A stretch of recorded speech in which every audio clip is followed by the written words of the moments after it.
أعوذ بالله من الشيطان اللعين الرجيم. بسم الله الرحمن الرحيم. الحمد لله رب العالمين، والحمد لله الذي نور قلوبنا بمحبة علوية، والحمد لله الذي جعلنا من المتمسكين بولاية المرتضوية، والحمد لله الذي فرض مودته على العربية والعجمية، وعلى مبلغ رسالاته الإلهية سيدنا ومولانا ومولى الثقلين جد الحسن والحسين أبي القاسم مصطفى محمد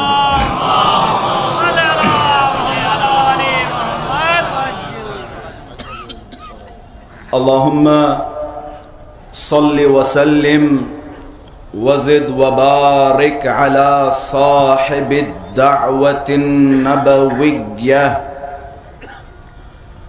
والصولة الحيدرية والعصمة الفاطمية والحلم الحسنية والشجاعة الحسينية والعبادة السجادية والمعاصر الباقرية والآثار الجعفرية والعلوم الكاظمية والحجج الرضوية والجود التقوية والنقابة النقوية والهيبة العسكرية والغيبة الإلهية الحجة القائمية.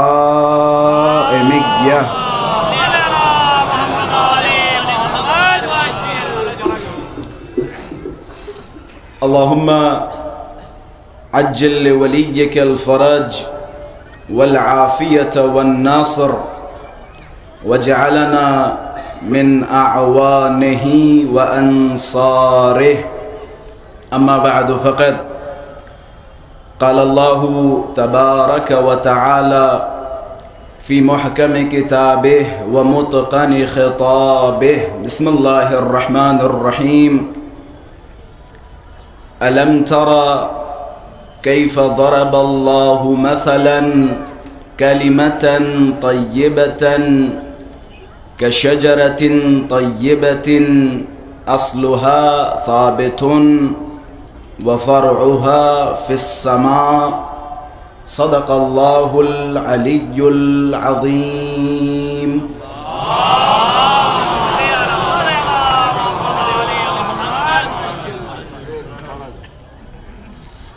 وجود ذوالجود نازنین امام زمان عجل اللہ تعالی فرجہ الشریف کی سلامتی اور حضرت کے ظہور میں تعجیل، علماء کرام، مراجعین عظام، شیعیان حیدر صفدر کی سلامتی اور تمام فاطمیون کی سلامتی اور ہر اس انسان کی سلامتی، بالخصوص ان جوانوں کی سلامتی، ان علماء کی سلامتی جو علماء و جوان اپنا قیمتی وقت حضرت صدیقہ کبریٰ سلام اللہ علیہا کی خدمت میں گزار رہے ہیں.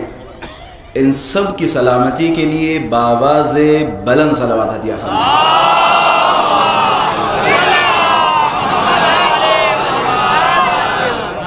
ایام عزائے فاطمیہ سلام اللہ علیہا کے سلسلے کی یہ تیسری مجلس ہے. کل مجلس سے قبل گفتگو ہوئی اور مجلس کے درمیان بندہ حقیر نے مقدمتاً گفتگو فرمائی اور بتایا فرق ایام عزائے حسینی اور ایام عزائے فاطمیہ میں. ایام عزائی حسینی عمومی ہے، ایام عزائی فاطمیہ خصوصی ہے۔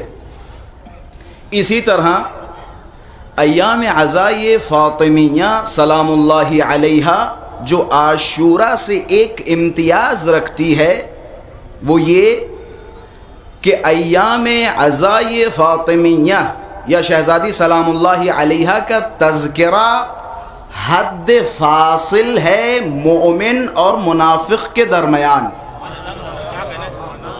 ایام عزائی فاطمیہ حد فاصل ہے مومن و منافق کے درمیان۔ جس طرح دور حضرت رسول اعظم میں مومن و منافق کی پہچان علی کے ذکر سے ہوتی تھی، اسی طرح آج مومن و منافق کی پہچان حضرت صدیقہ کی شہادت سے ہوتی ہے۔ جناب شہزادی کونین کی شہادت ہے جو مومن و منافق کے درمیان پہچان قائم کرتی ہے۔ امام حسین کا تذکرہ آسان ہے، امام حسین کی مجلسیں آسان ہے۔ کیوں آسان ہے؟ کیونکہ وہاں پہ جا کے ظاہر سی بات ہے جب کسی کی مظلومیت بیان ہوتی ہے تو اس کے قاتل پہ لعنت بھی بھیجی جاتی ہے۔ بھائی مظلومیت کا اقرار تبھی ہوگا جب ظالم کے ظلم کا اقرار کر لیا جائے۔ بھائی وہاں تو معاملہ ہضم ہو جاتا ہے اور آنے کے بعد ہم اپنے منہ سے جاری کر دیتے ہیں کہ جناب حسین کے قاتل پہ لعنت ہو، حسین کے لیے اظہار ہمدردی کر دیتے ہیں۔ لیکن اگر آپ کو مومن و منافق کے درمیان پہچان کرنی ہو تو دیکھیں شہزادی کی شہادت میں آ کے شہزادی کی مظلومیت کا اقرار اور شہزادی کے قاتلوں پہ لعنت کون بھیجتا ہے، کیونکہ یہ معاملہ سخت ہے، یہ معاملہ سخت ہے، یہ حد فاصل ہے مومن و منافق کے درمیان۔ جناب شہزادی کی شہادت مشخص کرے گی کہ کون مومن ہے اور کون منافق ہے۔ جناب شہزادی کونین آپ ٹھیک ہے لاکھ اہل بیت اطہار کے مددگار ہوں، لاکھ مددگار ہوں، لاکھ مدد کرنے والے ہوں، لیکن اگر آپ نے جناب شہزادی کونین کے حوالے سے کوتاہی دکھائی تو یقین کریں آپ کا شمار مومنوں کی فہرست میں نہیں ہو سکتا۔ میں نے کل کی مجلس میں بیان کیا تھا جناب صدیقہ سلام اللہ علیہا کی ذات، اللہ نے شجر طیبہ کا تذکرہ کیا، شجر طیبہ کا دار و مدار جناب صدیقہ سلام اللہ علیہا کی ذات کو قرار دیا۔ صدیقہ سلام اللہ علیہا بنا بر روایت انصر الشجرہ، اس درخت نبوت و امامت کا عنصر حضرت صدیقہ کبریٰ کی ذات ہے، وہ شخصیت کے جس کی وجہ سے رسالت اپنے تمام تر کمالات کے ساتھ مکمل ہوئی اور بچی، اس کا نام شہزادی کبریٰ سلام اللہ علیہا ہے۔ اسی لیے محوریت و مرکزیت اللہ تبارک و تعالی نے شہزادی کے وجود میں رکھی۔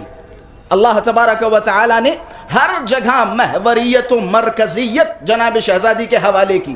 حضرت صدیقہ کبریٰ وہ ذات ہیں کہ جنہوں نے نبوت کو امامت سے متصل کیا، اسی لیے حلقہ وصل بین امامت و نبوت قرار پائیں۔ شہزادی کی وہ ذات ہے جنہوں نے انبیاء کی رسالت کی حفاظت کی اور اسی طرح امامت کی حفاظت کی، وہ ذات شہزادی کونین کی ہے۔ میں نے کل کی بھی مجلس میں اشارہ کیا تھا، باغ فدق کا مطالبہ کرنا یا دربار میں جانا یا مناظرہ کرنا یا بحث کرنا یا خطبہ دینا، احتجاج کرنا، بار بار مدینے کی گلیوں میں جانا اور ایک ایک کے دروازے کو کھٹکھٹانا، ہرگز یہ تصور نہ کیا جائے کہ جناب شہزادی کا مطلب و مقصد یہ تھا کہ باغ فدق شہزادی کے حوالے ہو جائے، ہرگز یہ تصور نہ کیا جائے۔ وہ شہزادی کہ جس کے مہر میں اللہ نے کائنات کو رکھا ہو، اسے باغ فدق کی کیا ضرورت، اسے باغ فدق کی کیا ضرورت۔ اب اگر شہزادی در در گھوم رہی ہیں ایک ایک کے دروازے پہ جا رہی ہیں اور اپنے حق کا مطالبہ کر رہی ہیں، تو گویا شہزادی اپنے اس دعوے کے ذریعے بتانا چاہتی ہیں کہ میرا مقصد علی کی امامت کو زندہ کرنا ہے، اور علی کی امامت و ولایت اسی وقت برملا ہوگی، اسی وقت سامنے آئے گی جب کچھ غاصبوں کے چہروں سے شرافت کے نقاب ہٹے۔ یہ وجہ تھی شہزادی کا۔ شہزادی کا جانا بتلاتا ہے کہ شہزادی کا مقصد فقط یہ مادیات نہیں ہے، بلکہ شہزادی کا مقصد ہے حق علی ابن ابی طالب زندہ کرنا۔ اور یہی وجہ ہے، میں بس مقدمتاً جو باتیں عرض کرنی تھی کر چکا۔ ہماری گفتگو ہے محوریت و مرکزیت پر۔ اس سے پہلے کہ اس موضوع پہ پہنچوں، چند باتیں آپ حضرات کی خدمت میں۔ شہزادی کی پوری قربانی کا مقصد، اب ظاہر سی بات ہے ہم ہمیشہ ہر شے میں مقصد تلاش کرتے ہیں۔ مثال کے طور پہ جیسے ہی ماہ محرم کا چاند نمودار ہوتا ہے تو 70% ہماری مجلسیں کس موضوع پہ ہوتی ہیں؟ امام حسین کی قربانی کا مقصد، امام حسین کے خروج کا مقصد۔ اب ظاہر سی بات ہے جب اتنا بڑا واقعہ رونما ہوا، شہزادی نے اپنی جان دی ہے، تو ظاہر سی بات ہے شہزادی کی جان بغیر کسی مقصد تو نہیں ہوئی۔ بھئی شہزادی کا بھی تو کوئی مقصد تھا۔ خدا کی قسم ان تمام قربانیوں کا مقصد حق علی ابن ابی طالب زندہ کرنا ہے، حق علی ابن ابی طالب زندہ کرنا ہے۔ یہی وجہ اگر آپ چاہتے ہیں کہ جناب صدیقہ کبریٰ کا حق زندہ کریں تو آپ پر لازم و واجب ہے کہ علی کی ولایت و امامت گھر گھر پہنچائیں۔ اگر حق شہزادی کونین ادا کرنا چاہتے ہیں، جناب صدیقہ کبریٰ کی زحمتوں کا نتیجہ اور جناب صدیقہ سلام اللہ علیہا کی زحمتوں کی ایک وجہ حق علی ابن ابی طالب زندہ کرنا۔ روایتوں میں انہی گنہگار آنکھوں سے روایتوں کو دیکھا۔ جناب شہزادی کونین راتوں میں مدینے کی گلیوں میں جایا کرتی تھی، حسن و حسین کو اپنے ساتھ لے کے ایک ایک کے دروازے پہ جاتی تھی، اور جانے کے بعد دق الباب کرتی تھی اور فرماتی تھی غدیر میں تھے؟ غدیر میں تھے؟ جی شہزادی ہم غدیر میں تھے۔ اچھا غدیر میں تھے، کل آؤ گے مسجد میں گواہی دینے کے لیے؟ یہ دیکھیں شہزادی کا مسئلہ ہے فدق کا، لیکن گواہی مانگ رہی ہیں غدیر کی، کوئی پیغام دینا چاہ رہی ہیں۔ مسئلہ فدق کا ہے، مسئلہ غصب کرنا فدق کا ہے، لیکن شہزادی گواہی فدق کے لیے نہیں مانگ رہی، شہزادی گواہی مانگ رہی ہیں غدیر میں تھے؟ غدیر میں تھے؟ جی شہزادی ہم غدیر میں تھے۔ یہ ہے انتہا یہ مظلومیت حضرت صدیقہ، جی غدیر میں تھے۔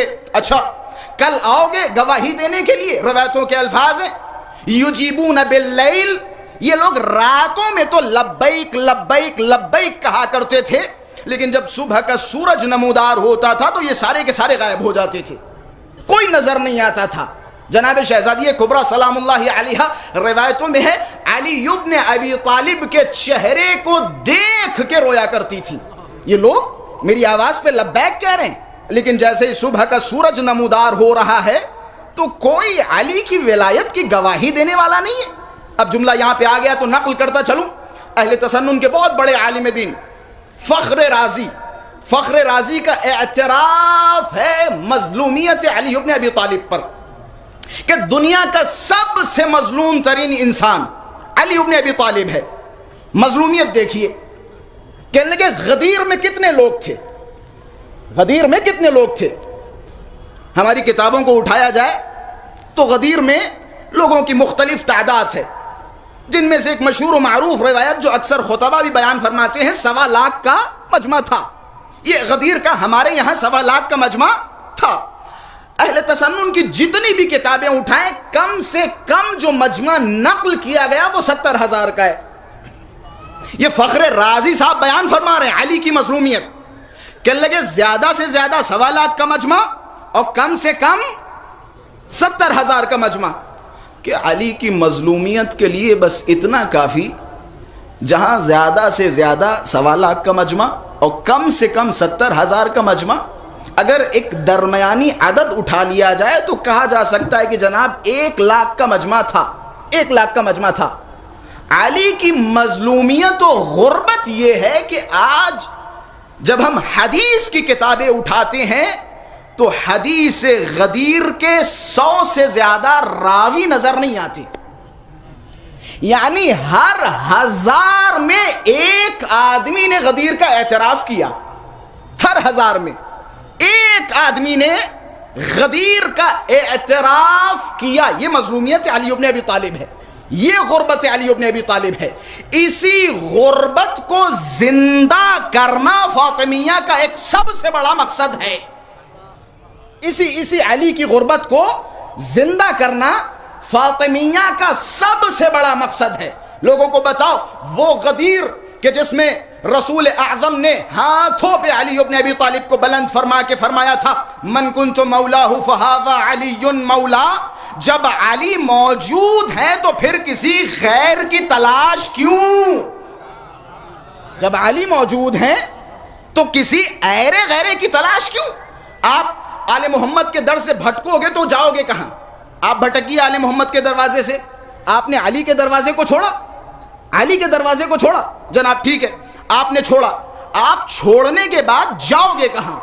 جاؤ گے کہاں؟ کہاں جاؤ گے؟ مولا کا بہترین صحابی نجاشی مولا کی خدمت میں آیا. یہ رجز لکھا کرتا تھا. یہ بعض اوقات ہوتا ہے, ہم بھی کہتے ہیں مولا اگر ہمارا یہ کام نہیں ہوا تو ایسا کر دیں گے ویسا کر دیں گے, ہم آنا چھوڑ دیں گے. اما تم علی کے محتاج ہو, علی تمہارے محتاج نہیں ہے.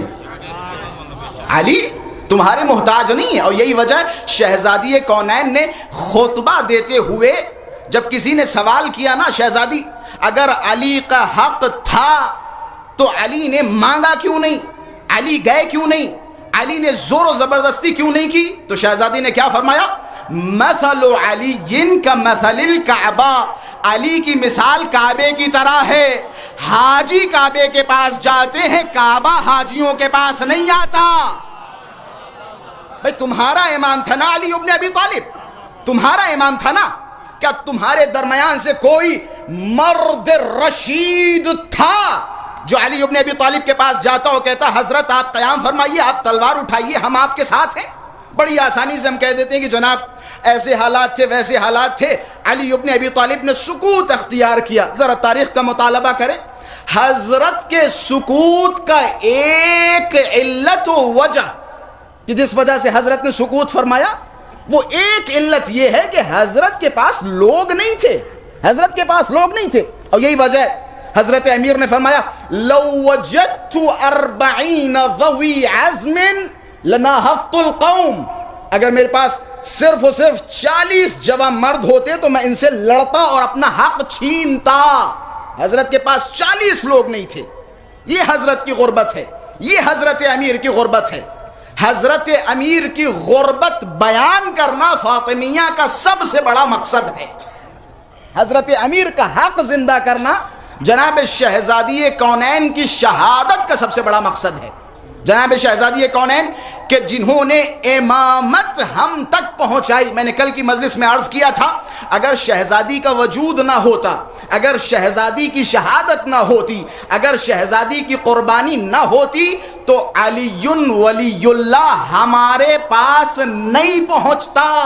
اگر شہزادی کی قربانیاں نہ ہوتی, وگرنہ علی بن ابی طالب کو چاروں طرف سے گھیر لیا گیا تھا. علی بن ابی طالب کا محاصرہ کر لیا گیا تھا. شہزادی کا دروازے پہ جانا علی بن ابی طالب کی حفاظت ہے. دروازے پہ جانا ایسے ہی نہیں, یہ خام خیالی باتیں نہیں ہے کہ جناب صدیقہ سلام اللہ علیہا رسالت و امامت کی محافظہ ہیں. جس نے رسالت کی حفاظت کی, جس نے امامت کی حفاظت کی, یہی وجہ ہے کہ جس وجہ سے جناب صدیقہ کبریٰ کو محوریت و مرکزیت حاصل ہے. یہ وہ وجہ ہے. مرکزیت و محوریت جناب صدیقہ کو اگر حاصل ہے تو اس کی اصل وجہ یہ ہے. وگرنہ اگر کسی نبی کے بدن میں ضعف ہو, احساس کمزوری ہو, تو ہاتھوں کو جوڑیں گے اور کہیں گے یا نبی اللہ اگر بدن میں ضعف ہے, کمزوری ہے تو کسی طبیب کے پاس جائیے. جناب صدیقہ کی چادر میں آنے کی کیا ضرورت؟ بھائی پتا چلتا ہے یہ صرف کپڑے کا ٹکڑا نہیں ہے بلکہ رسالت و امامت کی پناہ گاہ ہے۔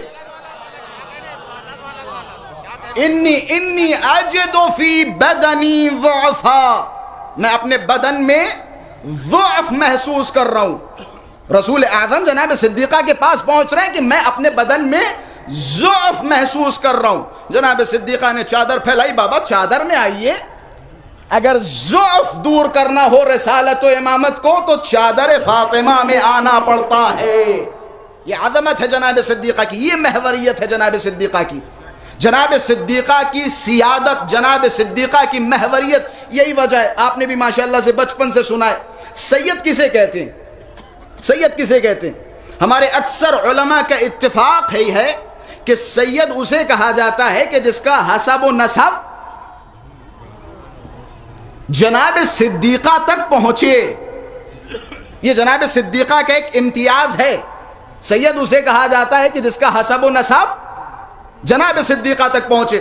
علامہ نبی حسن زیدی صاحب اللہ مقامہ خدا رحمت فرمائے، بڑا اچھا جملہ فرمایا کرتے تھے کہ جناب صدیقہ کی ذات محوریت اور مرکزیت کی حامل ہے۔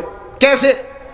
کہ اس چادر میں جہاں جناب صدیقہ نے بچھائی اور معصومین تشریف لائے، اس چادر کا کمال یہ ہے کہ اس میں جو آیا وہ سید ہے، جو آیا وہ سید ہے۔ یہ سیادت جناب صدیقہ کی عظمت ہے کہ اس چادر میں جو آیا وہ سید ہے۔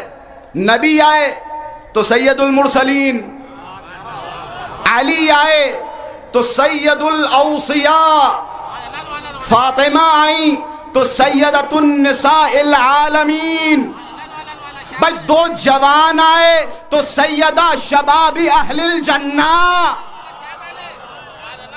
بھائی حد تو یہ ہے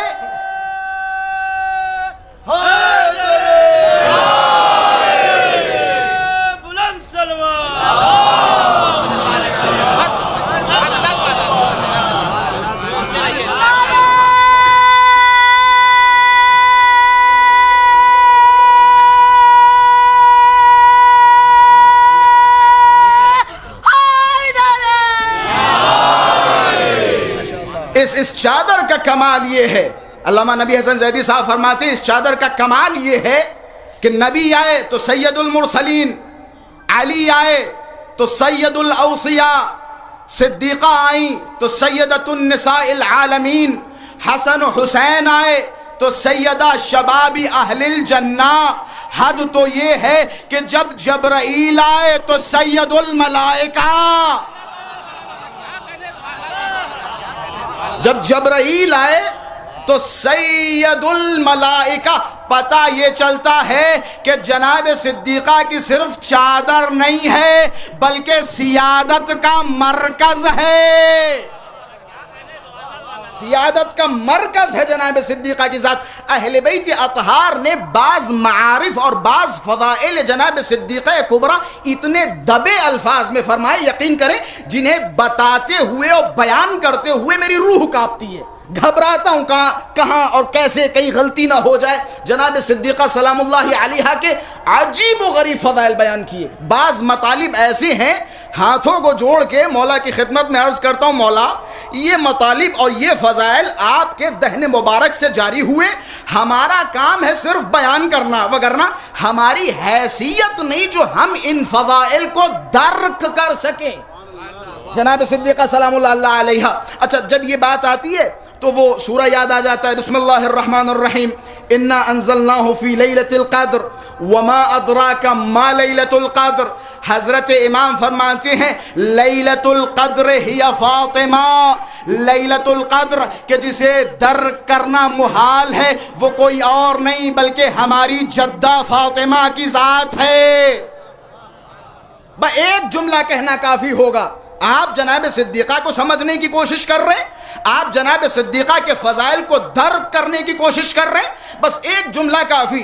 جناب تاریخ میں کوئی ایک شخصیت اٹھا کے لائیے، ایک بندے، ایک بشر، ایک عالم دین کا نام پیش کیجئے جس نے یہ دعویٰ کیا ہو کہ میں نے لیلۃ القدر کو درک کیا۔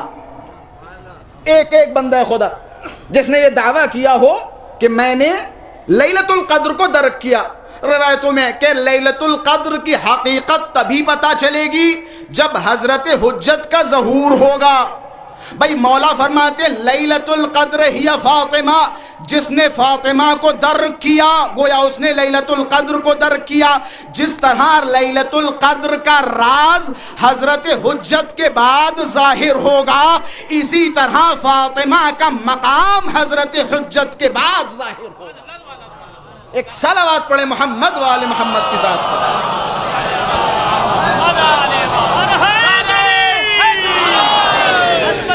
محمد پر بلند ترین صلوات.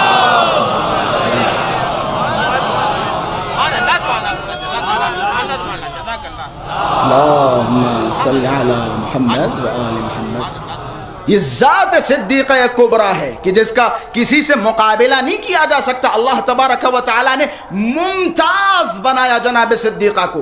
جناب صدیقہ کے بعض فضائل دیکھیں، بعض اوقات ہوتا ہے ذہنوں میں شبہ پیدا نہ ہو، اہل بیت اطہار علیہم السلام کی اگر تمام شخصیات کو اٹھا کے دیکھیں تو بعض فضیلتیں ایسی ہیں، اگرچہ وہ فضائل اور وہ فضیلتیں تمام اہل بیت اطہار میں پائی جاتی ہیں، لیکن کچھ فضیلتوں کو کچھ اہل بیت کی شخصیات کے ساتھ مختص کیا گیا.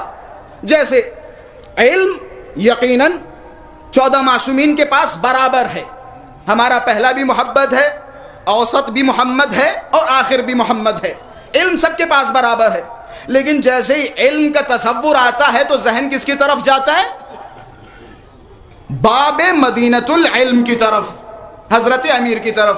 اسی طریقے سے جب نشر علم کی بات آتی ہے تو ذہن کس کی طرف جاتا ہے؟ یا 5ویں امام یا 6ٹھے امام کی طرف. اسی طرح بعض چیزیں اہل بیت کی بعض شخصیات کے لیے مختص کی گئی. اسی طرح جناب صدیقہ سلام اللہ علیہا کے بہت سارے امتیازات ہیں. انہی امتیاز میں سے ایک امتیاز محوریت و مرکزیت ہے. محوریت و مرکزیت ہے. یہی وجہ ہے مولا نے فرمایا ہم تمام لوگوں پر حجت ہیں. اس زمین پہ جتنے ذرات ہیں، جتنے لوگ ہیں، جنات، حیوانات، انسانات، سب پر ہم حجت ہیں. لیکن ہماری جدہ فاطمہ ہم اماموں پر حجت رکھتی ہے. ایک صلوات پڑھیں مل جل کے محمد والے محمد کے ساتھ.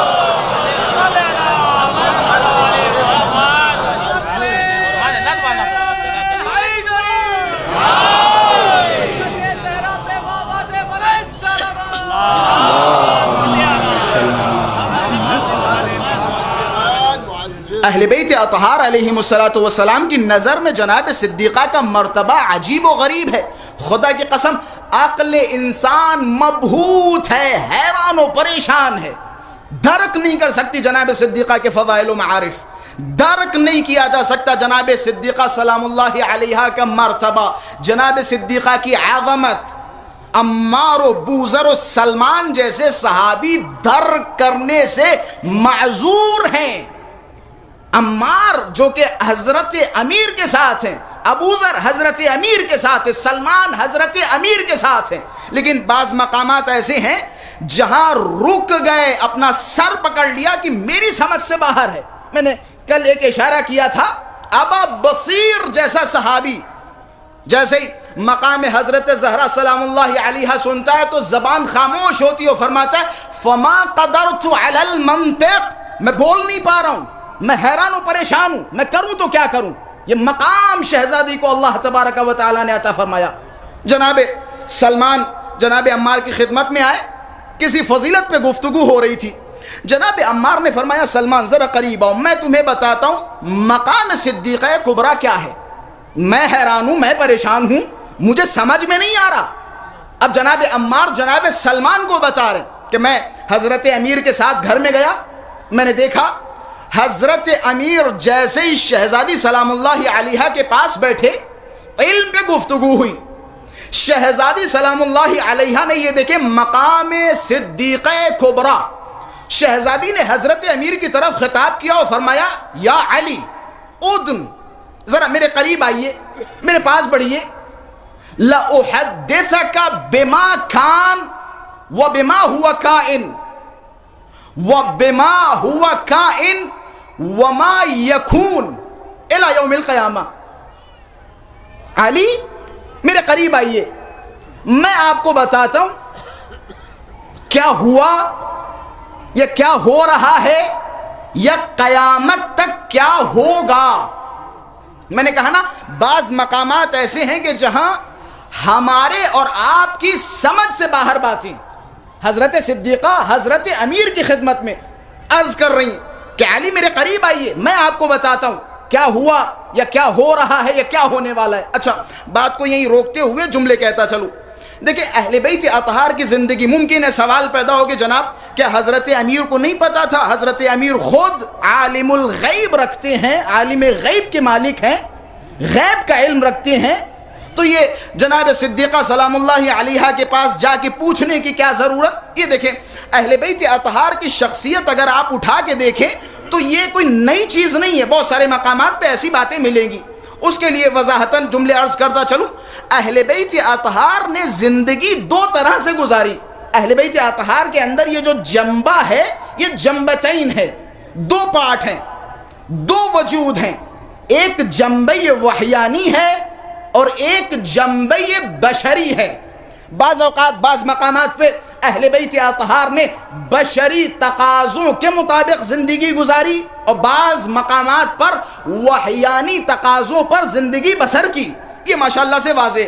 اور اس کے لیے اگر قرآن مجید کی طرف جائیں تو ایک جگہ اعلان ہو رہا ہے قل انا بشر مثلکم، کہہ دو کہ میں تم جیسا بشر ہوں. یہ ایک مقام ہے، یہ ایک جنبہ ہے، یہ ایک پرسنالٹی ہے. لیکن دوسری طرف کیا فرما رہے ہیں؟ وما ينطق عن الهوى ان هو الا وحی یوحى.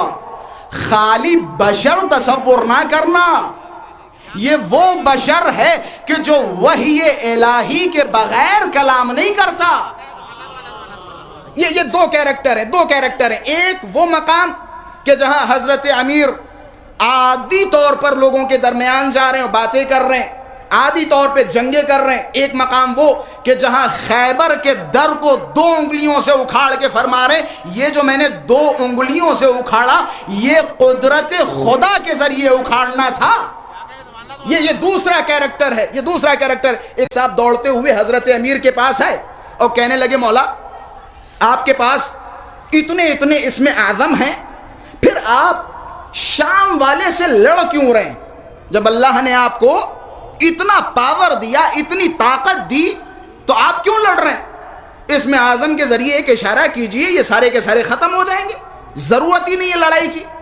حضرت نے فرمایا سنو اللہ نے ہمیں مقام دیا تو اس کا ہرگز یہ مطلب نہیں کہ ہر جگہ اور ہر مقام پر ہم ان وحیانی تقاضوں کے مطابق زندگی بسر کریں. اگر ایسا ہو تو امام حسین کربلا معلیٰ کے میدان میں کھڑے، انبیاء کے لشکر آ رہے ہیں، ملائکہ کے لشکر آ رہے ہیں، ملائکہ چیخے لگا رہے ہیں یا ابا عبداللہ الحسین آپ اجازت دیجئے، یہ جو آپ حل من ناصر ینصرنا کی آواز بلند کر رہے ہیں آپ ہمیں اجازت دیجئے، ان سب کو ہم ختم کر دیں گے. آپ ایک اشارہ فرمائیے. لیکن مولا فرمانے نہیں، یہ ہمارا امتحان ہے، ہمیں بشری تقاضوں کے مطابق یہ لڑائی لڑنی ہے. حضرت امیر کے پاس جب یہ صاحب آئے تو حضرت امیر نے یہ سمجھایا اور سمجھانے کے بعد یہ بھی بتا دیا کہ یہ تصور نہ کرنا کہ ہمارے پاس طاقت نہیں ہے.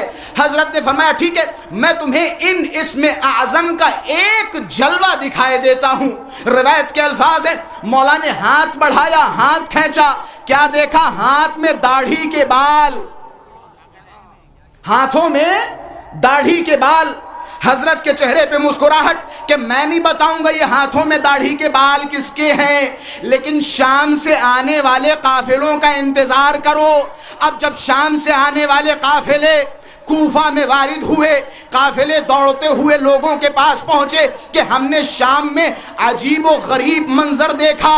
کہ کیا منظر دیکھا؟ کہ میں نے دیکھا حاکم شام تکبر و گھمنڈ و غرور کے ساتھ اپنے تخت پہ بیٹھا تھا، اچانک غیب سے ایک ہاتھ آیا، گال پہ لگا، منبر سے نیچے گرا. بس جیسے ہی کوفے والوں نے سنا کہ اتنا تم نے بتا دیا ہے آگے ہم سے سنو، وہ ہاتھ جو غیب سے آیا تھا وہ کسی اور کا نہیں بلکہ ید اللہ علی کا ہاتھ تھا.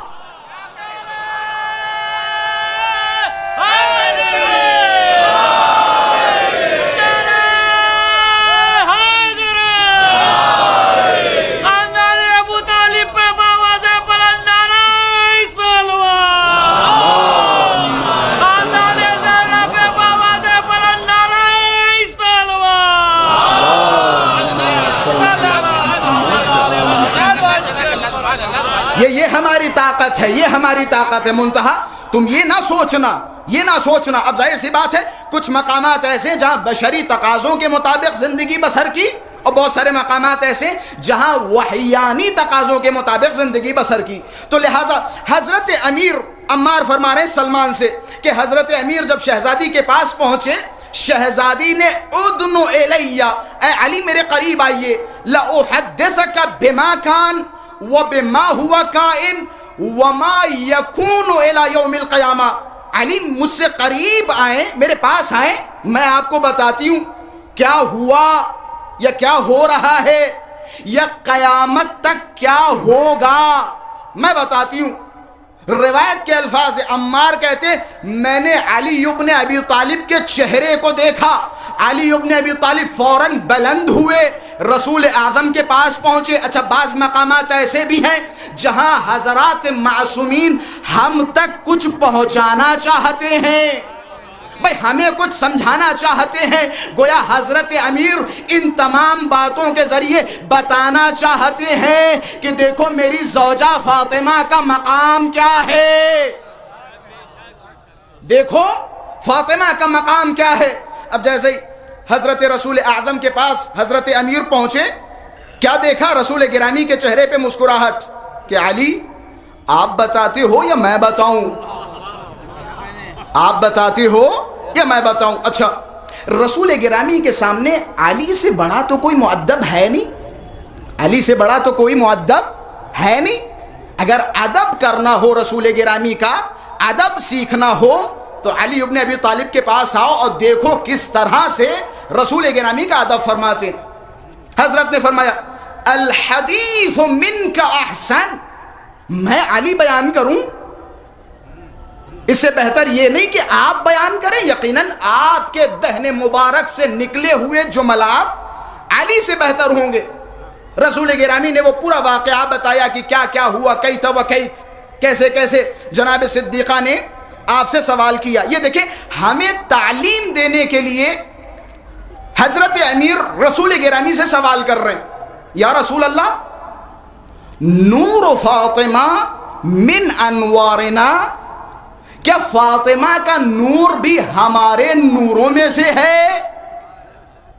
کیا فاطمہ کا نور بھی ہمارے نوروں میں سے ہے؟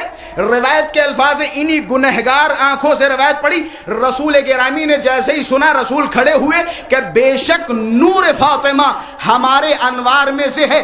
بات اگر یہاں ختم ہو جاتی تو میں رکتا نہیں۔ روایت کے الفاظ ہیں کہ جیسے ہی رسول گرامی نے فرمایا نور فاطمہ ہمارے نوروں میں سے ہے، روایت کے جملے سلمان فرماتے ہیں، ابو ذر عمار فرماتے ہیں سلمان میں نے اپنی آنکھوں سے دیکھا جیسے ہی رسول گرامی نے فرمایا نور فاطمہ ہمارے انوار میں سے ہے، فوراً علی ابن ابی طالب سجدے شکر میں گئے، اللہ تبارک و تعالیٰ کی بارگاہ میں شکریہ ادا کیا۔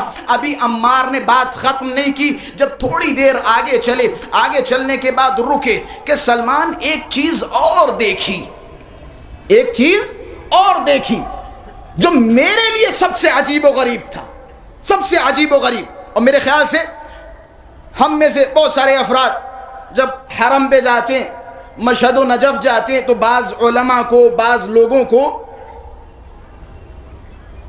دبے پاؤں پیچھے کی طرف آتے ہوئے دیکھتے ہیں تو تعجب کرتے ہیں اور کہتے ہیں کہ جناب دیکھو کتنا مولائی ہے، کتنا مولا کا چاہنے والا ہے، زری کی طرف پیٹھ نہیں کرتا۔ یہ ہماری اور آپ کی نظر میں بہت بڑی فضیلت ہے ایک آدمی کے لیے کہ جناب اتنا مخلص ہے، اتنا متقی پرہیزگار ہے کہ جب یہ مولا کی زری کے پاس جاتا ہے تو تب تک پیچھے کے پاؤں کے ذریعے چلتا چلا آتا ہے، الٹے پاؤں چلتا چلا آتا ہے جب تک زری اس کی نظروں سے ہٹے نہ، یعنی زری کی طرف پشت کرنا گوارا نہیں کرتا۔ اسے کتنی بڑی فضیلت سمجھتے؟ اب آئیے جناب، عمار فرماتے میں نے دیکھا جب امیر المؤمنین جناب صدیقہ سے محو گفتگو تھے، بات ختم کی، فرجع رجوعا قهقرا، میں نے علی کو الٹے پاؤں چلتے ہوئے دیکھا۔ علی شہزادی کی طرف پیٹھ نہیں کر رہے کہ الٹے پاؤں چلتے ہوئے دیکھا کہ میں حیران ہوں، پریشان ہو گیا، علی اتنا احترام کر رہے شہزادی کونین کا۔ یہی وجہ ہے آداب زیارت میں سے ایک آداب یہ ہے کہ آپ معصومین کی طرف پیٹھ نہیں کر سکتے، خواہ ان کی زندگی میں یا پھر جب ان کے مزارات پہ آپ جائیں۔ بھائی ہمارا عقیدہ تو یہی ہے نا کہ ہم جس امام کی قبر پہ جا رہے ہیں اور السلام علیک کر رہے ہیں تو گویا ان کو سلام پیش کر رہے ہیں، وہ سلام کا جواب دے رہے ہیں، وہ حاضر و ناظر ہیں۔ فرجع رجوعا قہقرا، علی الٹے پاؤں فاطمہ کے سامنے سے آئے، جناب صدیقہ کی طرف پیٹھ نہیں کی۔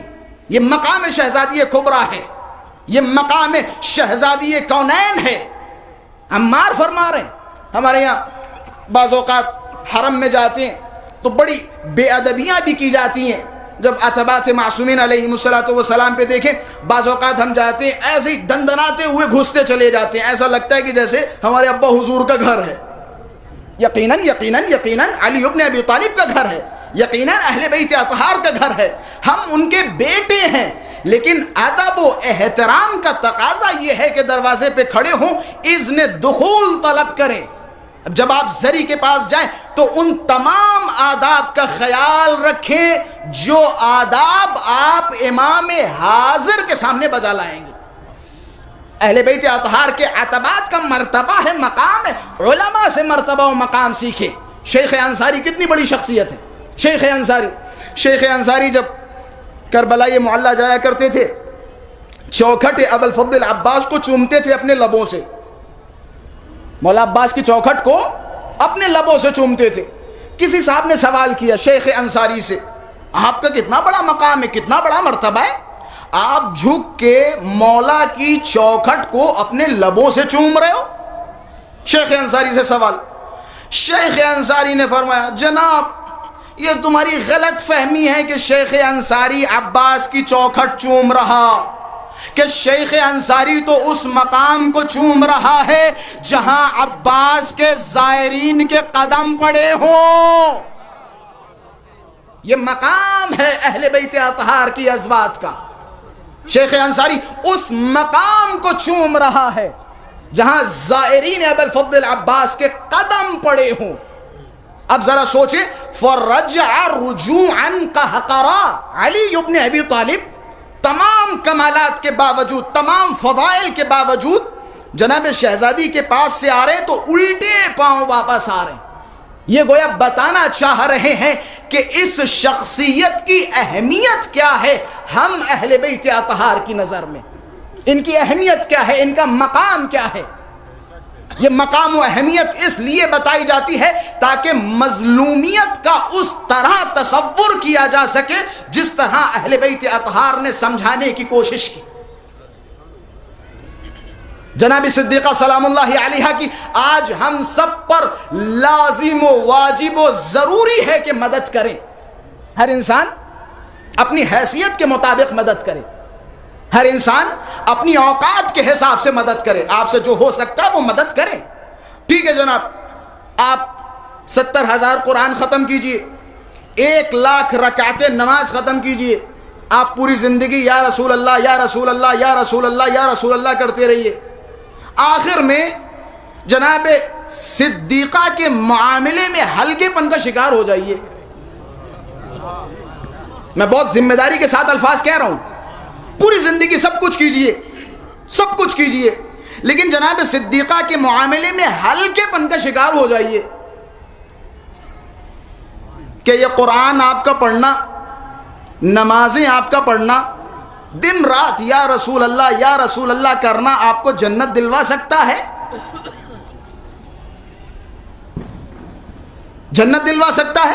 اچھا آئیے جناب، انصار کتنے بافضیلت ہیں، انصار سے زیادہ تو آپ نے مدد کی نہیں ہے۔ یہ جو بعض اوقات کہتے ہیں کہ جناب ٹھیک ہے رسول گرامی سے محبت کرتے ہیں، اہل بیت اطہار سے بھی محبت کرتے ہیں، لیکن جناب صدیقہ کے معاملے میں ہلکے ہیں، جناب صدیقہ کے معاملے میں ہلکے، جناب صدیقہ کی شہادت قبول نہیں کرتے، کیا ایسے لوگوں کو کہا جا سکتا ہے کہ جناب یہ مورد غضب خداوند متعال قرار پائیں گے؟ فضیلتیں گنوانا شروع کر دیں گے، جناب یہ تو ایسے ہیں، یہ رسول اللہ کے مددگار ہیں، یہ رسول اللہ کے چاہنے والے ہیں۔ ان کے لیے ضمناً عرض کرتا چلوں، حضرت امیر علیہ السلام نے انہی لوگوں کو خطاب کرتے ہوئے فرمایا فَاعْتَبِرُوا، شیطان سے عبرت لیجئے، شیطان سے سیکھیے۔ مولا شیطان سے سیکھے؟ جی شیطان سے سیکھیے۔ شیطان سے کیا سیکھے؟ جناب شیطان کس کا مخالف تھا؟ کس کا مخالف تھا؟ شیطان اللہ کا مخالف تھا؟ آپ جو دلیل بنا کے پیش کر رہے ہیں کہ جناب ٹھیک ہے جناب صدیقہ کے معاملے میں ہلکے، جناب صدیقہ کی شہادت قبول نہیں کرتے، جناب صدیقہ کی مظلومیت قبول نہیں کرتے، لیکن رسول اللہ سے بہت محبت کرتے، دیگر تمام معاملات کو فالو کرتے، موحد ہیں، ان کے لیے مثال۔ شیطان کس کا مخالف تھا؟ اللہ کا مخالف تھا؟ اللہ کا مخالف تھا؟ اللہ کا مخالف تو تھا نہیں۔ بار بار کہہ رہا تھا پروردگارہ تو اجازت دے تو تیرے لیے نمازیں پڑھوں، تو اجازت دے تو تیرے لیے روزے رکھوں۔ شیطان اگر مخالف تھا تو کس چیز کا؟ اسجدوا لہ، آدم کو سجدہ کرو۔ شیطان بار بار مخالفت آدم کے سجدہ کرنے کی کر رہا ہے، آدم کے سجدہ کرنے کی کر رہا ہے۔ شیطان کہہ رہا ہے پروردگارہ تیرے لیے نمازیں پڑھ رہا ہوں، تیرے لیے روزے رکھ رہا ہوں، تیرے لیے عبادتیں کر رہا ہوں، تیرے لیے رکوع کر رہا ہوں، تیرے لیے سجدہ کر رہا ہوں، لیکن آدم کو سجدہ نہیں کروں گا۔ اللہ تبارک و تعالیٰ نے اصرار کیا اس موضوع پر۔ قرآن مجید میں 21 مقامات پر اللہ تبارک و تعالیٰ نے فرمایا اسجدوا لہ، اسجدوا لہ، اسجدوا لہ، سجدہ کرو، سجدہ کرو۔ شیطان کیا جواب دے رہا تھا؟ پروردگارہ تیری عبادت کروں گا لیکن آدم کے لیے سجدہ نہیں کروں گا۔ اچھا اللہ نے جوابی کاروائی کیا کی؟ شیطان کو باہر نکال دیا، شیطان کو نکال دیا۔ شیطان مخالف کس کا تھا؟ اللہ کا یا اللہ کے ولی کا؟ میں پہنچ رہے نا؟ شیطان مخالف کس کا تھا؟ اللہ کا یا اللہ کے ولی کا؟ مخالف تھا اللہ کے ولی کا، بار بار دعوے کر رہا تھا پروردگارہ تو اجازت دے میں تیرے لیے سجدہ کروں، تو اجازت دے میں تیرے لیے رکوع کروں، تو اجازت دے میں تیرے لیے نمازیں پڑھوں، لیکن اللہ نے شیطان کو باہر نکال کے یہ قانون بنا دیا کہ دیکھو جو بھی ہمارے ولی کی مخالفت کرے گا اس کا حال شیطان کی طرح ہوگا،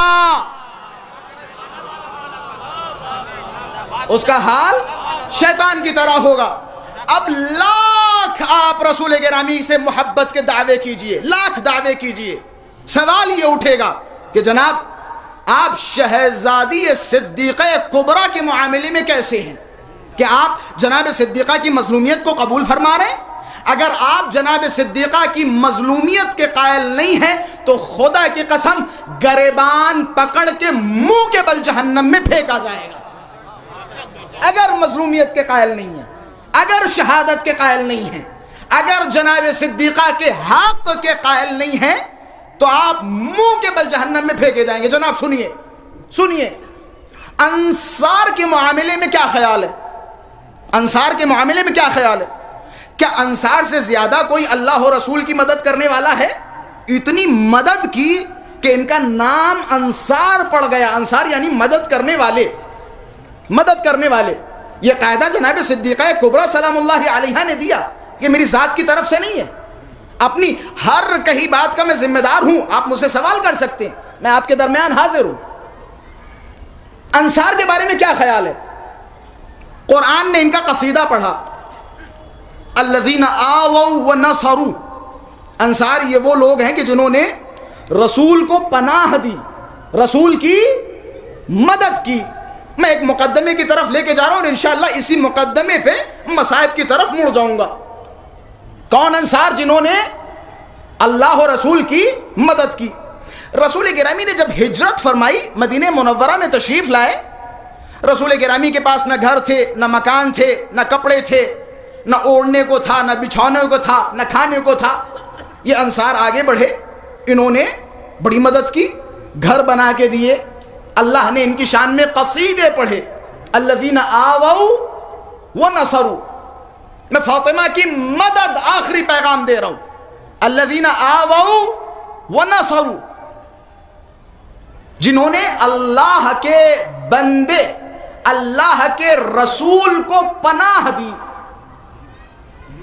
رسول کو پناہ دی، کھانے کو دیا، کپڑے دیے، لباس دیے۔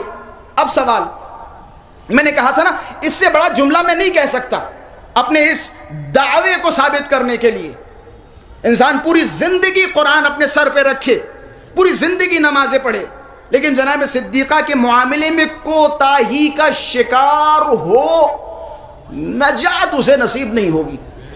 اس کی میں مثال دے رہا ہوں۔ انصار کتنے باوقار افراد، جن کے بارے میں قصیدے اللہ نے پڑھے، جن کی مدح کی۔ یہ اگر جناب شہزادی کی مدد نہ کریں، یہ اگر جناب شہزادی کونین کی مدد نہ کریں، ان کے بارے میں آپ کیا تصور کریں گے؟ یہ اگر جناب شہزادی کی مدد نہ کریں، انہوں نے سب کچھ کیا، شہزادی کی مدد نہ کریں تو ان کے بارے میں آپ کا کیا خیال ہوگا، کیا تصور ہوگا؟ آپ کہہ سکتے ہیں کہ جناب رسول ان سے راضی ہوں گے، اللہ ان سے راضی ہوگا۔ جہاں رسول چیخ چیخ کے چلا چلا کے فرما رہے ہیں، یا فاطمہ ان اللہ یرضی لرضاک، اللہ تمہاری رضا پہ راضی ہوتا ہے، تمہاری رضا پہ راضی ہوتا ہے، جس سے آپ ناراض ہو جاؤ اس سے اللہ ناراض ہو جاتا ہے۔ اب اگر انہوں نے فاطمہ کو ناراض کیا ہو تو رسول راضی کیسے ہو سکتے؟ رسول راضی کیسے ہو سکتے؟ خطبہ فدق اٹھائیے، انصار کے قصیدے موجود ہیں نا، انصار مدد کرنے والے ہیں نا، خطبہ فدق اٹھائیے، شہزادی کونین کا خطاب دیکھیے، اپنے بچوں کو خطبہ فدق سنائیں، پڑھائیں۔ ہم سب کو پڑھنا چاہیے۔ میں ابھی پچھلے ہفتے لندن میں تھا تو ایک صاحب کے گھر پہ گیا، ایک بہترین پینٹنگ لگی ہوئی تھی، ہمارے بڑے اچھے دوست ہیں۔ میں نے کہا قبلہ یہ کیا ہے؟ کہ مجھے آرٹ کا بڑا شوق ہے، یہ میں نے جرمن سے پینٹنگ منگوائی۔ میں نے کہا اچھا۔ انہوں نے قیمت بتائی کہ اتنے روپے کی اور اتنے پاؤنڈ کی یہ پینٹنگ ہے۔ تو میں نے ایسے ہی مزاحن کہا، میں نے کہا اتنے روپے کی پینٹنگ آپ لگوا سکتے ہیں؟ اسی دروازے پر اور انہی دیواروں پہ احادیث معصومین نہیں لکھوا سکتے؟ احادیث معصومین نہیں لکھوا سکتے؟ جناب خطبات اہل بیت اطہار دیکھیں، خطبہ شقشقیہ پڑھیں اور اپنے بچوں کو پڑھائیں۔ میں نہیں کہہ رہا کہ آپ حفظ کریں، ٹھیک ہے وہ علماء پہ چھوڑیے، لیکن چھوٹی چھوٹی سی احادیث جو اہل بیت اطہار کی شان میں نازل ہوئی وہ آپ پڑھ سکتے ہیں اور حفظ کر سکتے یا نہیں کر سکتے؟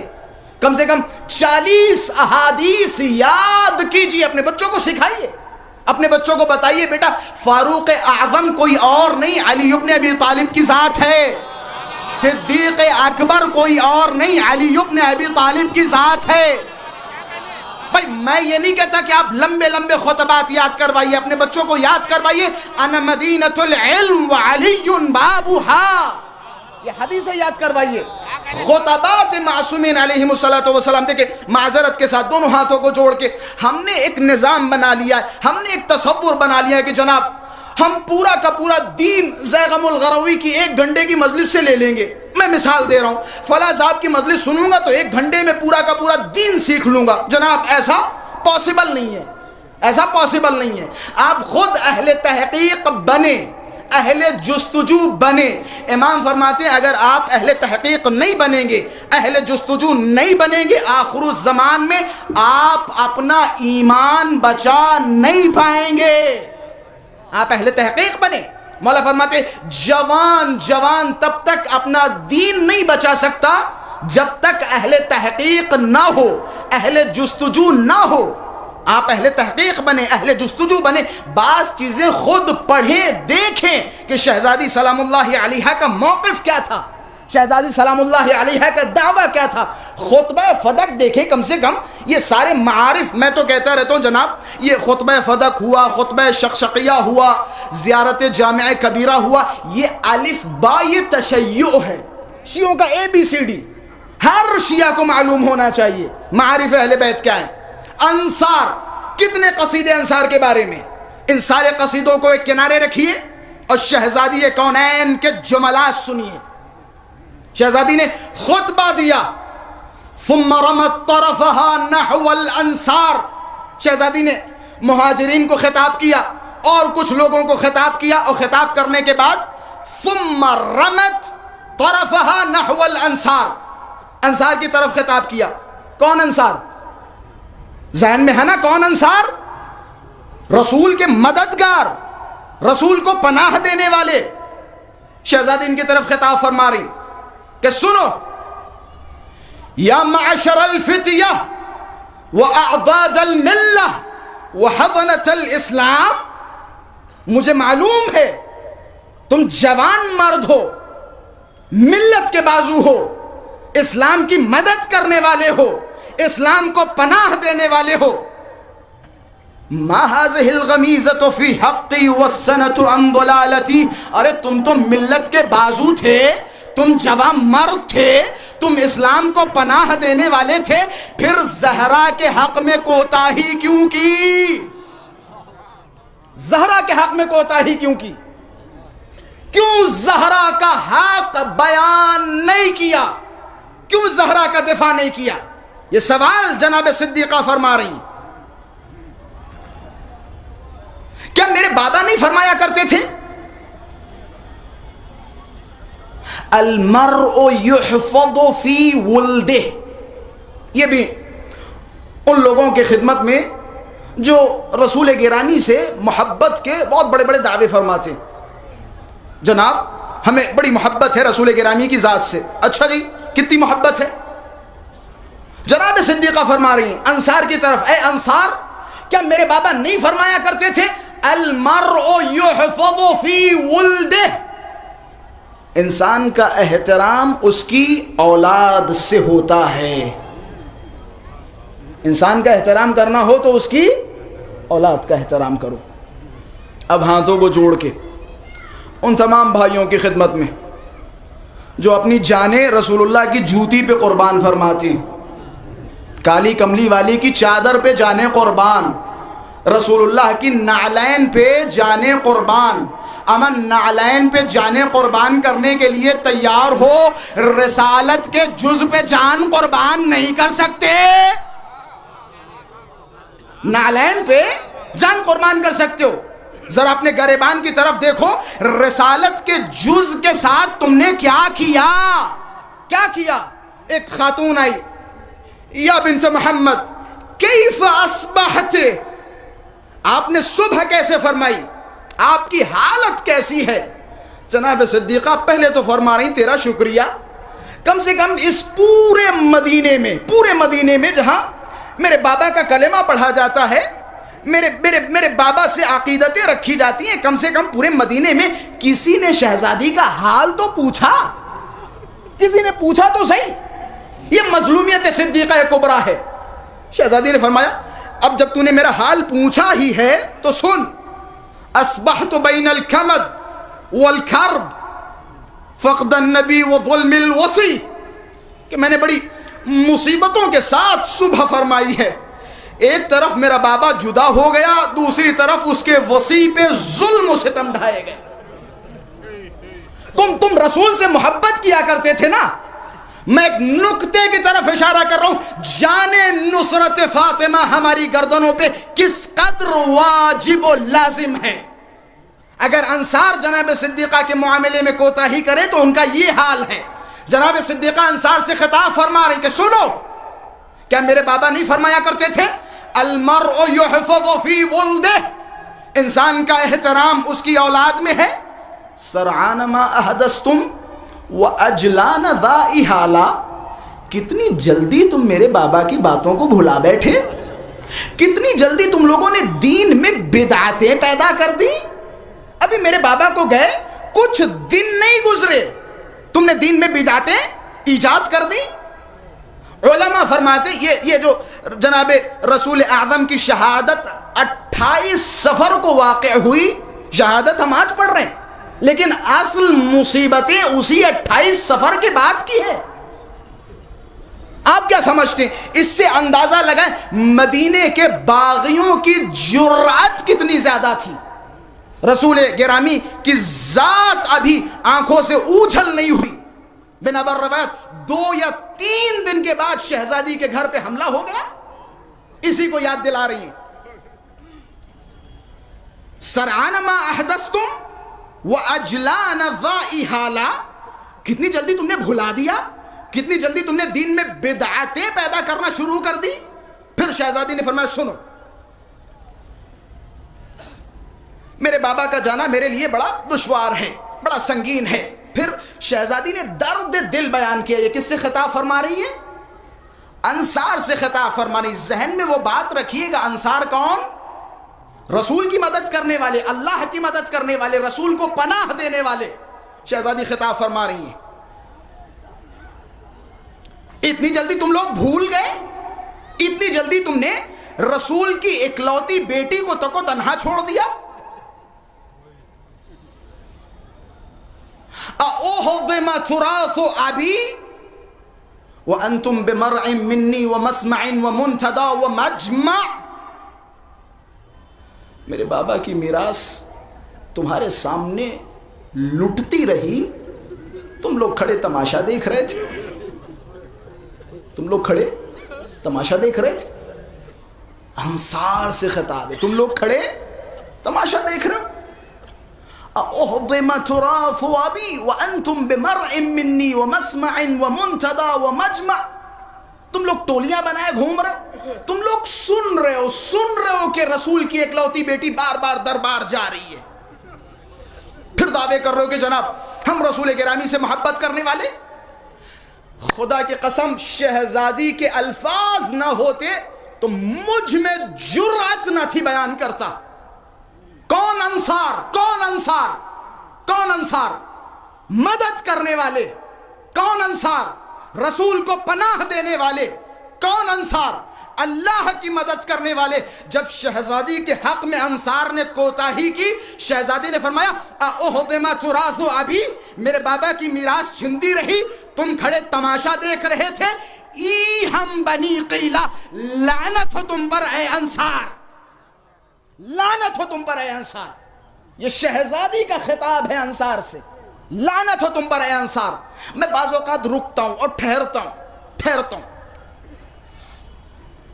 آپ نے ایک روایت سنی، آخری لمحات جب کچھ لوگ معافی مانگنے آئے تو شہزادی نے فرمایا ان سے کہو واپس چلے جائیں.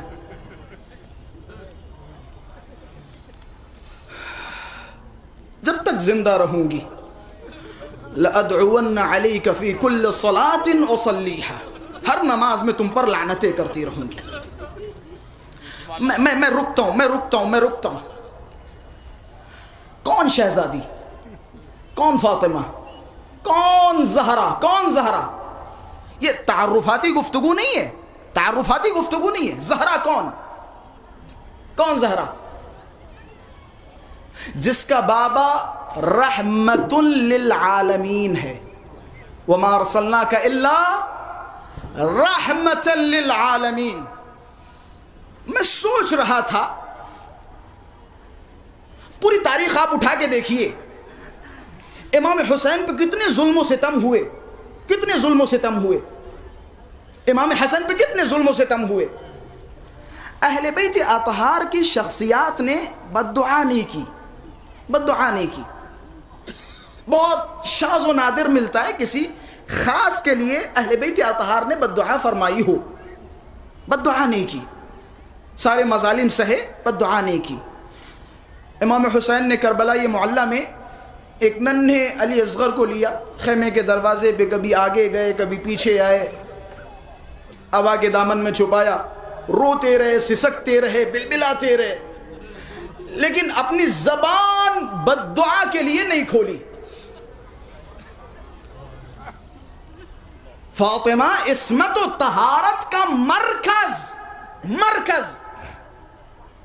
بیٹی کس کی؟ رحمت للعالمین کی بیٹی. اب مجھے نہیں پتا،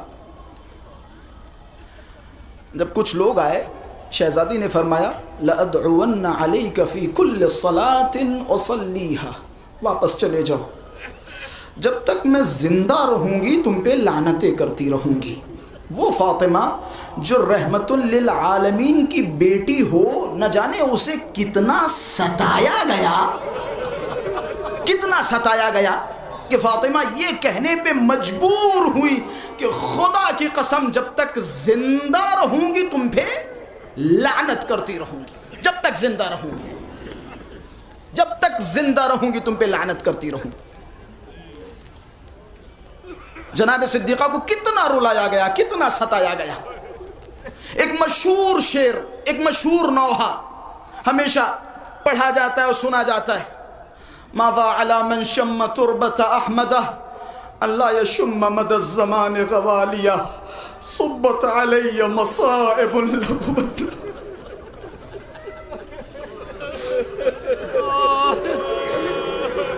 صبت علی الایام صرن لیالیہ. اے میرے بابا، آپ کے بعد آپ کی بیٹی فاطمہ پہ اتنے ظلم و ستم ڈھائے گئے، اگر دن پہ ڈھائے جاتے تو یہ دن رات میں تبدیل ہو جاتے. مسلمانوں کیا تمہارا ضمیر تم سے نہیں پوچھتا آخر یہ رسول کی بیٹی بار بار دربار میں کیوں جا رہی ہے؟ کیا تمہارا ضمیر تم سے نہیں پوچھتا کہ مدینے والوں کو موت آ گئی تھی، کوئی زہرا کا حال پوچھنے والا نہیں ہے؟ کیا ضمیر تم سے نہیں پوچھتا کہ آخر یہ رسول کی بیٹی کو رات کی تاریکی میں کیوں غسل دیا گیا؟ کیا ضمیر تم سے سوال نہیں کرتا آخر رسول کی بیٹی کو رات میں کفن کیوں پہنایا گیا؟ کیا تمہارا ضمیر تم سے سوال نہیں کرتا کہ شب کی تاریکی میں فاطمہ کا جنازہ کیوں اٹھایا گیا؟ کیا تمہارا ضمیر تم سے سوال نہیں کرتا ارے فاطمہ کی قبر کو کیوں چھپایا گیا؟ کیا سوال نہیں کرتا؟ علی سے بڑی محبت ہے، علی سے بڑی محبت ہے جناب صدیقہ کو. انسان کی سب سے بڑی غربت کیا ہے؟ انسان کی سب سے بڑی غربت ہے تنہائی. تنہائی سب سے بڑی غربت ہے. میں ان جملوں کو ہمیشہ پڑھتا ہوں، ہمیشہ سنتا ہوں، لیکن بعض اوقات ان جملوں کو محسوس کرتا ہوں. حضرت زہرا حضرت امیر کے پاس آئیں، فرمایا علی جان مجھے مدینے کا ماحول کچھ سمجھ میں نہیں آ رہا، نہ جانے مدینے والوں کو کیا ہو گیا، مدینے میں کوئی رسول کی بیٹی کو سلام نہیں کر رہا. کس کے سامنے غربت؟ نجف جب جاتے ہیں حضرت امیر کا زیارت نامہ اٹھاتے ہیں تو ایک جملہ ہے، سلام ہو اول مظلوم عالم پر. اول مظلوم عالم پر. علی جان مدینے میں رسول کی بیٹی کو کوئی سلام نہیں کر رہا. علی کی آنکھوں میں آنسو، شہزادی آپ کو کوئی سلام نہیں کر رہا، مدینے میں علی کے سلام کا کوئی جواب نہیں دے رہا.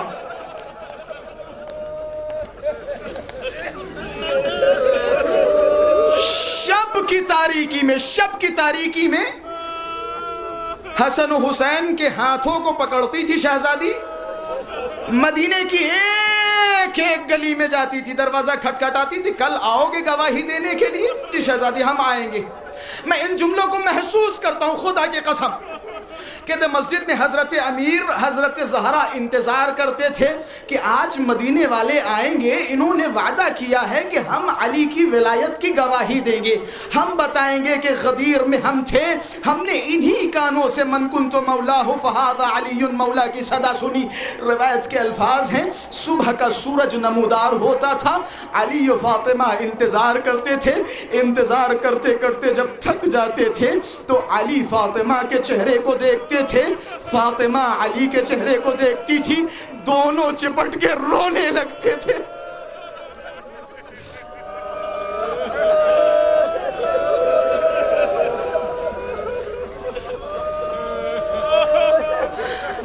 جناب آپ مجھ سے سوال کر رہے ہیں کہ مدینے والوں نے زہرا کا حال نہیں پوچھا؟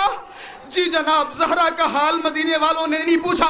میں ہاتھوں کو جوڑوں گا، یہاں رکیے اور جملے کو بڑھائیے۔ حال پوچھنا تو دور کی بات ہے، علی کے پاس آ کے شکایت کرتے تھے، علی زہرا سے کہیے یا دن میں رویا کرے۔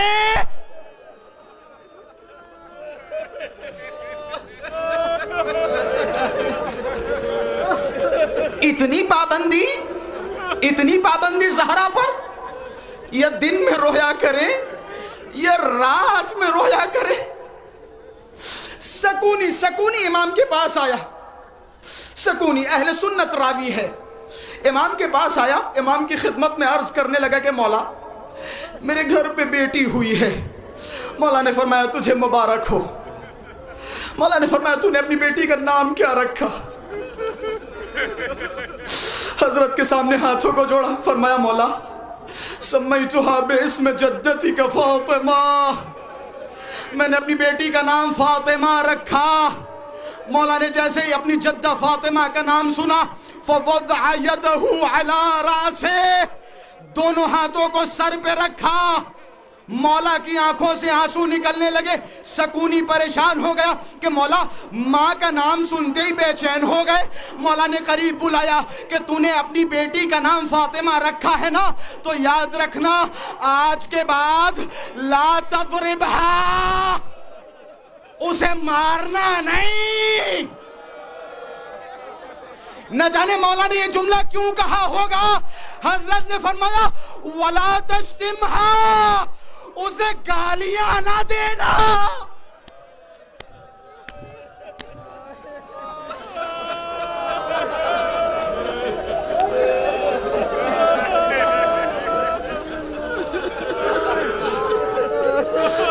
اسے گالیاں نہ دینا۔ تو نے بیٹی کا نام فاطمہ رکھا۔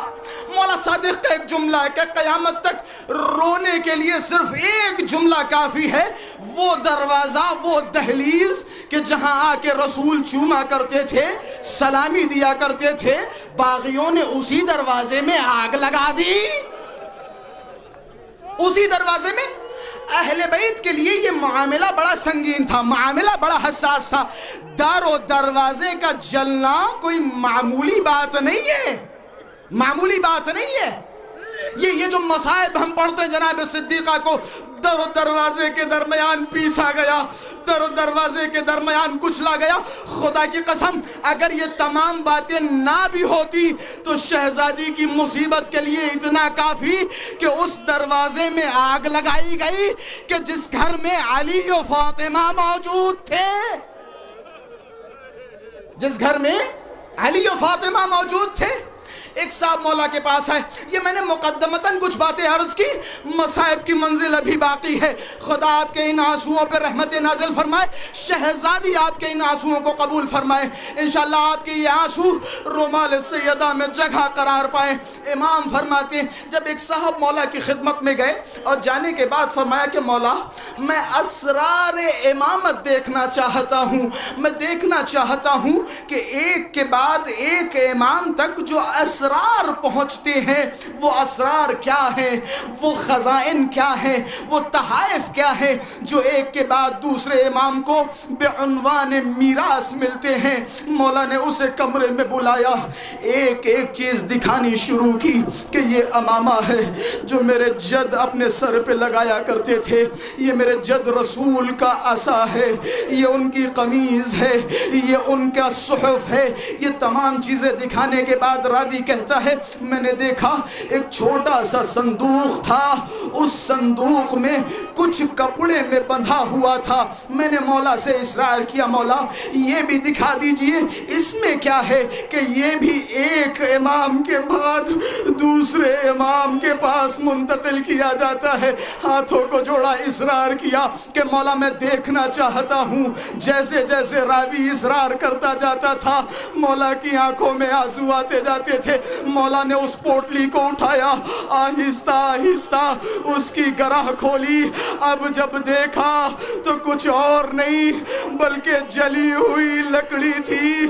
پوچھنے والے نے سوال کیا کہ مولا یہ ایک جلی ہوئی لکڑی ہے کہ تو اسے جلی ہوئی لکڑی نہ سمجھ، یہ وہ لکڑی ہے جو میرے جدہ کے دروازے پہ تھی. اللہ اکبر، اللہ اکبر،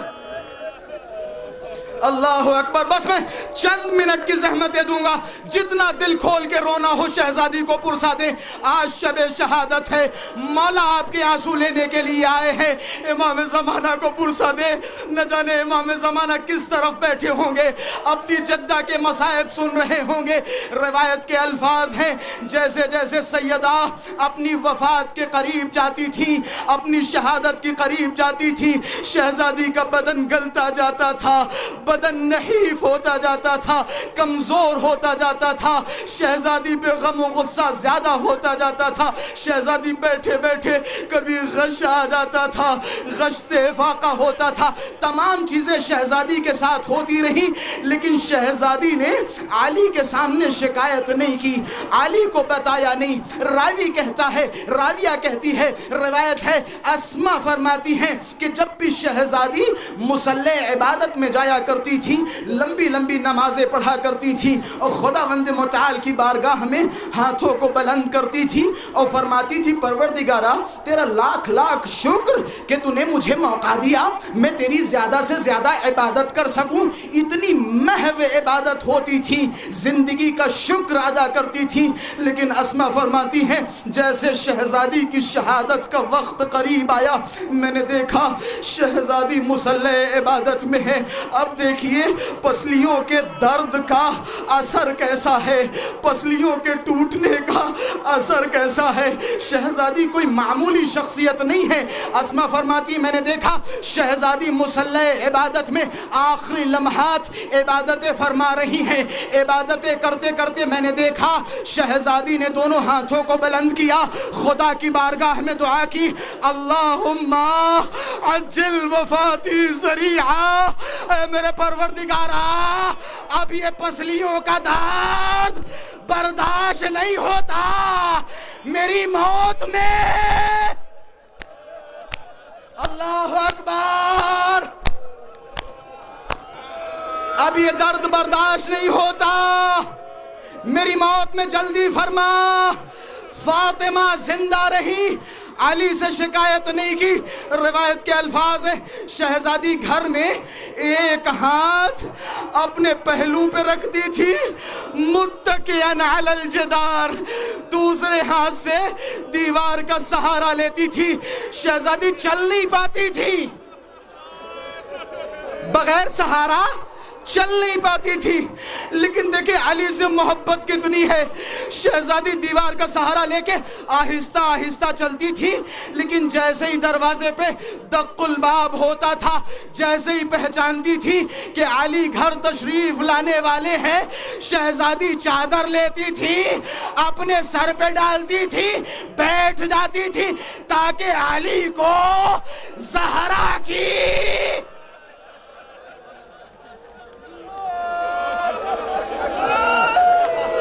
بس مجھے کربلا اللہ کی شہزادی سے متصل کرنا ہے. ختم کیے مصائب، رو لیے. آپ کی آوازیں بلند ہو گئی.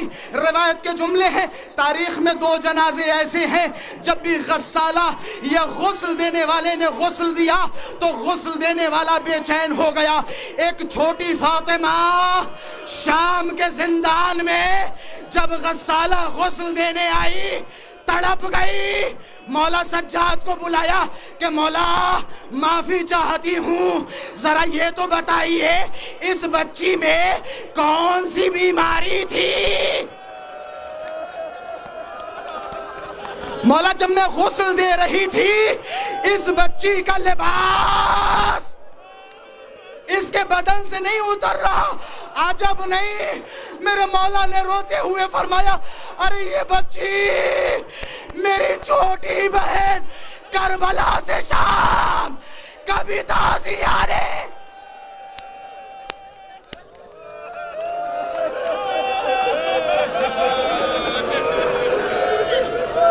سادات سے معذرت خواہ ہوں، ایک جملہ نقل کروں. سکینہ کے بدن پہ تازیانوں کے نشان تھے نا، تازیانوں کے نشان تھے نا.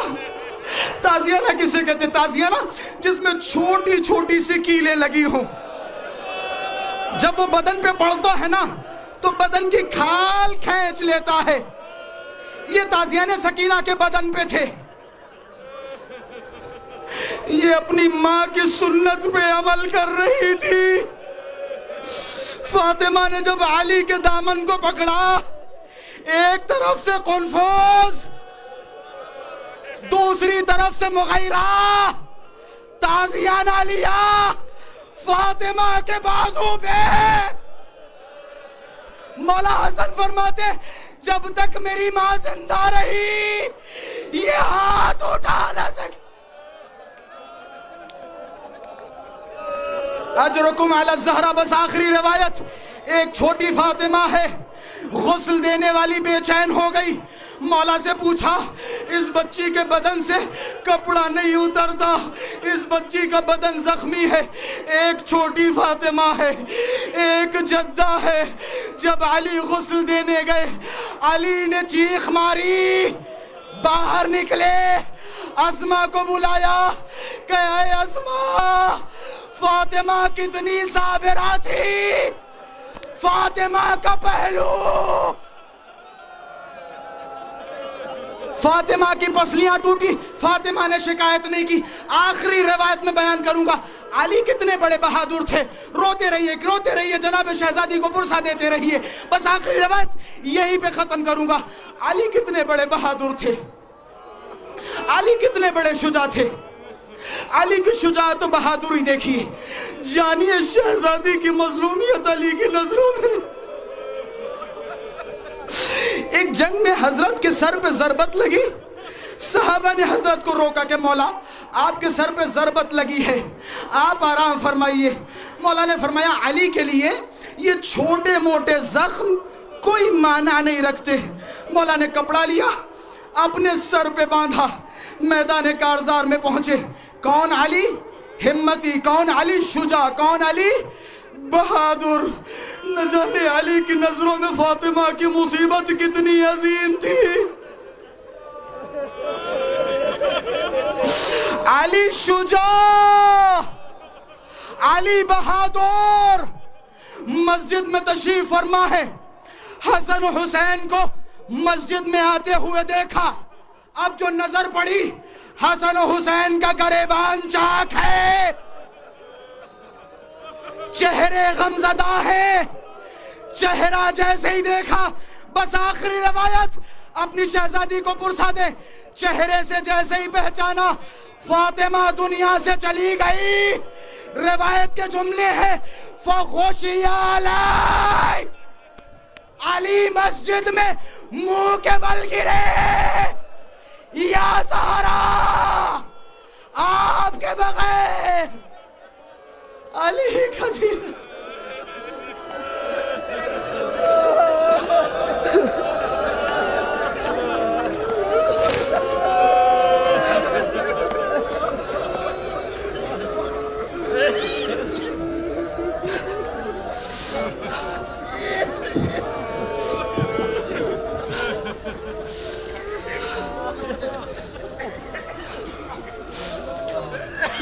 على